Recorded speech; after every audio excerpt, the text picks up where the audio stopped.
So KoRn just had its 30th anniversary this year and did a tour. Unfortunately, I missed it here in Los Angeles. I'm really bummed about that.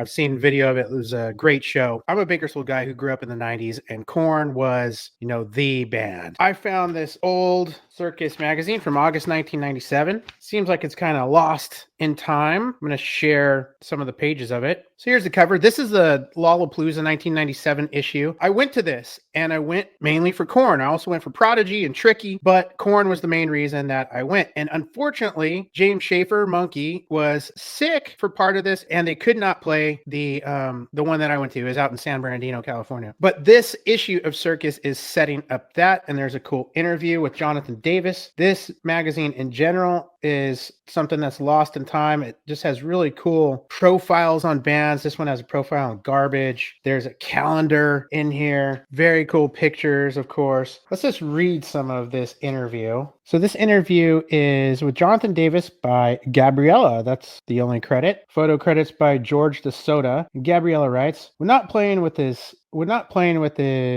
there's a typo in the first sentence. We're not playing with his year-old son. So they blanked it out, or they typo on how old his son is. Nathan, or answering fans' questions on the internet. Jonathan Davis devotes the rest of his time performing virtually nonstop with his California-based group KoRn. The dreadlocked 26-year-old feels dedication to the group is important, and for one, it has made the 5 bandmates, Davis, guitarist Brian Head Welch, James Monkey Schaefer, bassist Fieldy, drummer Dave Silveria, best companions. Well, didn't last that long for David. Now, before we go on, I actually got this hat of mine out. This is a hat I used to rock in the 90s. This graph street artist brand Clobber, which is cool. So when KoRn had to bow out of Lollapalooza, we were all kind of bummed out. And I remember me and my bandmates were taking a break from practicing, and we go to local Taco Bell in East Bakersfield, California. And we're sitting there eating our Taco Bell, and who rolls up in his brand new, badass Mercedes SUV, which was new at the time. That luxury cars really weren't doing the SUV thing yet. We see this awesome, I remember it was a dark maroon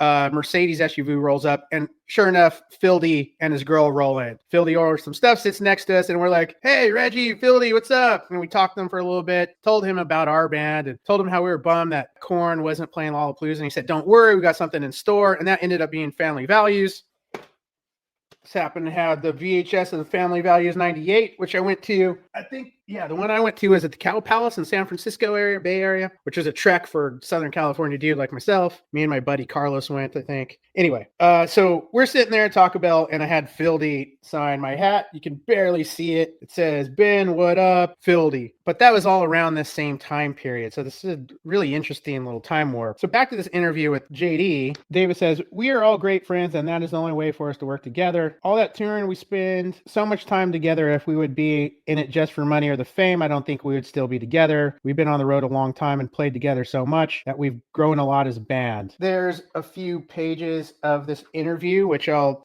post some scans of here, but I think it's important to, document things like this, which are lost in time.